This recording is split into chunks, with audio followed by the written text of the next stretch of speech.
Salam alaikum, Monsieur le Président, Monsieur le Premier ministre, Monsieur les ministres, chers collègues. Monsieur le Premier ministre, je voudrais revenir rapidement sur un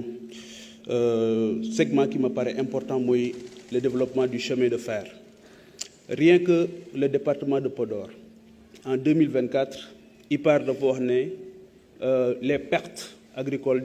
ci 12 filières, 5 milliards 612 millions. Dans l'année, ça fait 250 milliards au Sénégal. Donc, le chemin de fer va permettre de nous rapprocher les zones de production et les zones de consommation. Benen bi nga xamanteni chemin de fer dina ko lijeenti moy les pertes en vies humaines yi ñuy am ci yoon yi parce que tay ji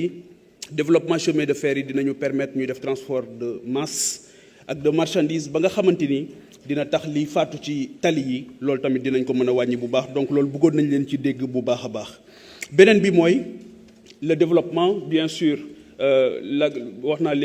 l'agriculture ça passe forcément aussi par la réforme foncière loolu tamit bëgg nañ leen ci dégg bu baax beneen bi nga xamante ni daf ma ñor trop mooy le développement du logement social à travers la fiscalité le financement et le foncier loolu tamit bëgg nañ ngeen dellu si bu baax parce que loolu sonal na sénégalais yi beneen bi mooy monsieur le premier ministre dama lay yëgal loo xamante ni xam naa ne yëgoo ko ndax jubal jubbanti tamit bokk na ci li ngeen doon xeex en 2022 loolu ngeen bàyyi ko xel mooy sa doomu ndey Barthélémy Toye Dias li nga bañoon ne ñu jël mairie bi ci moom en 2022 maa ngi lay yëgal ne ñoo ngi koy jël xaw ma ndax yëg nga ko ou pas